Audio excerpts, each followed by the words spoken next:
Bem, notícias sobre saída de Casares, possível saída de Danilo Barcelos, deu uma freada nisso aí, hein? Alexander, furando fila, chegando no profissional, vamos falar sobre isso. E o estádio também que o Fluminense jogará no Carioca. Temos informações sobre isso. Roda a vinheta do Giro de Notícias, que hoje tem que ser rápido. Seja bem-vindo, você guerreiro de todo o Brasil, de todo mundo. Aqui é o canal Raiz Tricolor. Eu sou o Gabriel Amaral, eu sou jornalista por formação e sou tricolor de coração. Peço que você deixe seu like aqui embaixo se você gostar, se inscreva aqui no canal. E um aviso aqui neste vídeo também. Estou com um perfil lá no famoso TokTok, né? No TikTok. Criei lá, Gabriel, você vai fazer dancinha. Claro que não, né? Pelo amor de Deus, você me acompanha aqui, você sabe. É conteúdo assim, é conteúdo de Fluminense, ó. Conteúdo sobre o Fluminense, tô fazendo lá, ó, tem um vídeo lá especial sobre jogadores indo pro gol no Fluminense, né?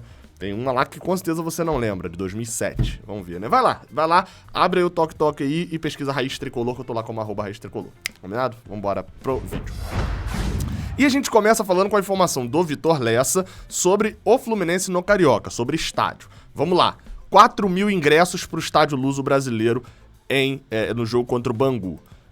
3.335 bilhetes, né, ingressos, serão vendidos, distribuídos como cortesia, né, e como gratuidade. Essas cortesias são ali, tipo, um empresário vai no jogo e tal, enfim, isso é outra história ali, né. Enfim, normalmente no Maracanã seriam camarotes, mas ok. O principal mesmo, focando aqui, cerca de 3 mil ingressos, pra estreia contra o Bangu e pros outros jogos. O Fluminense pretende mandar vários jogos lá no Estádio Luso Brasileiro na Ilha do Governador. A estreia na próxima quinta, a partir das 9 horas da noite. Só a arquibancada social vai ser ocupada. O Estádio Luso Brasileiro vai ser utilizado por Flamengo e por Fluminense. O Flamengo vai mandar todos os jogos lá e o Fluminense também deve mandar a maioria lá. Lembrando, o Maracanã está finalizando a reforma do gramado e estará disponível apenas para as semifinais do Carioca. Vale um destaque, há uma preocupação gigante com o gramado. Devem ser disputadas 16 partidas lá. E 16 jogos no espaço de 2 meses num gramado que já não é lá essas coisas, a chance de dar merda é muito grande. Inclusive, os clubes estão até vendo como vão fazer porque não querem nem aquecer no campo, segundo o Vitor Lessa. Vale destacar, sobre clássicos, o Fluminense tem o mando do clássico contra o Vasco e contra o Botafogo. Contra o Vasco é fácil, leva o jogo pro Newton Santos. Contra o Botafogo é fácil, leva o jogo para São Januário. Mas essa não é a ideia inicial do Fluminense. A ideia inicial é levar o clássico contra o Botafogo para Cariacica e fazer o jogo lá no Kleber Andrade. Tal qual o Flamengo também fará contra o Fluminense. O Flamengo é mandante, levará o jogo para Brasília. Só que nesse momento, tá lá, isso tudo tá lá com asterisco lá. Asterisco lá. Droga de sotaque carioca. Asterisco lá. Tudo tá lá com asterisco. Por quê? Porque tanto Brasília quanto Cariacica estão com restrições devido à variante Omicron, à Covid-19. Então, isso talvez impedisse. Por exemplo, se em Brasília não puder ter público, o Flamengo não leva o jogo pra lá. Não faz sentido o Flamengo vender pra lá, porque quem comprou não vai ter dinheiro nenhum de ingresso. Da mesma forma, Cariacica, com a proibição, o decreto de só 50% do público, um jogo em Cariacica, um clássico, que você tem que dar metade da arquibancada pro Botafogo. Provavelmente não deve achar ninguém para poder comprar esse jogo a ponto de ter um retorno financeiro. O custo de levar o jogo para Cariacica é maior do que o retorno que essa empresa teria ali de conseguir. Então, esses jogos ainda estão ali, tipo, em suspenso, se vão acontecer ou não. Tem um detalhe, o Vitor Lessa acrescentou que se tiver clássico lá na Ilha do Governador, no Luso Brasileiro, é torcida única, leia-se. O Fluminense teria só torcida dele contra Botafogo e Vasco, mas teria só torcida do Flamengo no clássico Fla-Flu. E isso não é nem por decisão da diretoria em si, não. Normalmente isso é uma decisão, porque como lá só tem uma arquibancada, seria uma decisão do próprio policiamento, da segurança, etc. Só que o Vitor Lessa destaca que é pouco provável que isso ocorra. Também imagino que, se for o caso de não poder ter clássico, né, tiver dificuldade para levar para fora do Rio de Janeiro, vão acabar jogando esses clássicos no Engenhão mesmo, tirando o jogo que for contra o Botafogo, que de repente vai jogar em São Januário, ou leva o Flamengo, de repente assume um prejuízo para jogar contra o Vasco em outro estado, por exemplo, né? Enfim, outras notícias agora. A gente vai falar de Alexander. Segundo o Netflu, ele pode furar a fila no Fluminense. O bom desempenho na Copa São Paulo coloca o volante no radar da comissão técnica do Fluminense. Bem, o Netflu apurou que o volante pode até furar a fila por chances na equipe profissional. E furar a fila de quem? De Wallace, que foi um dos jogadores que estava sendo observado também na Copinha, mas Alexander agradou ainda mais. Sobre isso, sim, a gente não sabe se vai furar a fila mesmo ou não e tal, esse conceito é bem amplo, né? Bem difícil de você delimitar, mas tem um detalhe, acho que é um fato de que Alexander ganhou muitos pontos nessa Copinha, né? De que vai voltar e vai sim estar, talvez como o Wallace esteve no ano passado pro profissional. De ficar ali o tempo todo, tem 2 suspensos, um suspenso, viaja junto com o time, vai relacionado para alguns jogos, fazendo justamente essa transição. É sempre importante a gente lembrar, Alexander há muito pouco tempo atrás estava jogando sub-17, em 2021, ele jogou na seleção sub-18. É um jogador que está acostumado a jogar contra jogadores da sua própria idade. E cabe a gente sempre lembrar a dificuldade que foi para André, por exemplo, que era um cara que, destruía na base, e quando subiu pro profissional teve uma dificuldade ao longo de 2020 nas partidas em que entrou, justamente por causa dessa transição. Você sai do sub-17 pro sub-20, você jogava com um moleque de 17, agora você tá jogando com um moleque de 20. Muda pra caramba. Tá, agora você tava jogando com um moleque de 20, agora você vai pegar um atacante de 32. Muda pra cacete. Então, tem essa dificuldade ali na transição. Alguns não sentem, foi o caso de Martinelli, por exemplo, que fez a transição tranquilamente e quando bateu o titular no profissional ficou direto. Alguns outros sentem um pouco mais, tem essa evolução até um pouco mais retardada. Então, vamos ter paciência e valorizar a base. Valorizar a base é ter paciência com o jogador. Alexander não tem ainda a necessidade, o desespero dele ser titular lá na Colômbia, em Bogotá, na estreia da Libertadores, não, tá? Não tem esse desespero. A gente não tem segurança nenhuma de que vai dar certo. Calma. Mas animou a copinha que ele fez. Bem, outra notícia é essa. Nossa, essa alegra um bocado, hein?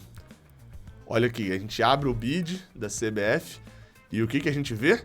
O grande Juan Sevillano rescindiu com o Fluminense. Quê?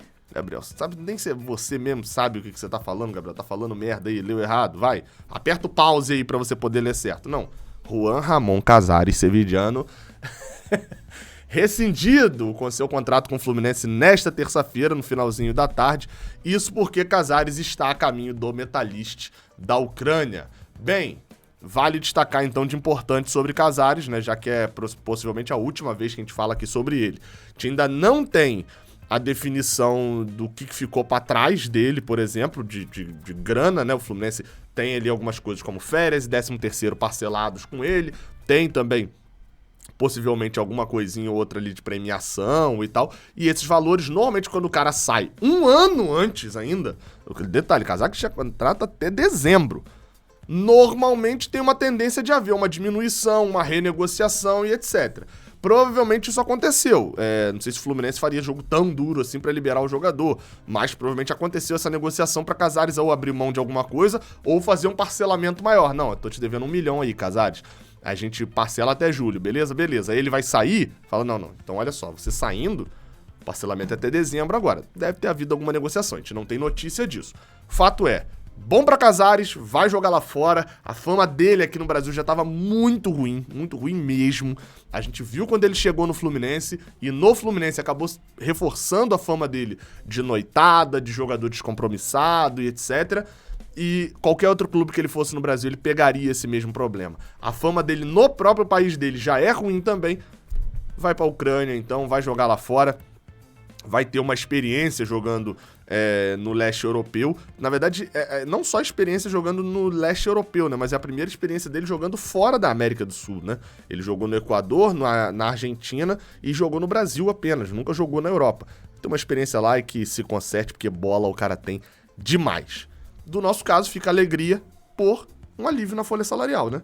Talvez um alívio não 100% esperado. Mário Bittencourt falou que com as contratações que foram feitas e as decisões que já eram sabidas, né, que acontecia, tipo assim, Abel Hernandes acabava o contrato e ia embora, Bobadilla acabava o contrato e ia embora e tal, todos os jogadores que saíram com final de contrato e as contratações que entraram davam um aumento de cerca de 20%, entre 20% e 30% na folha salarial.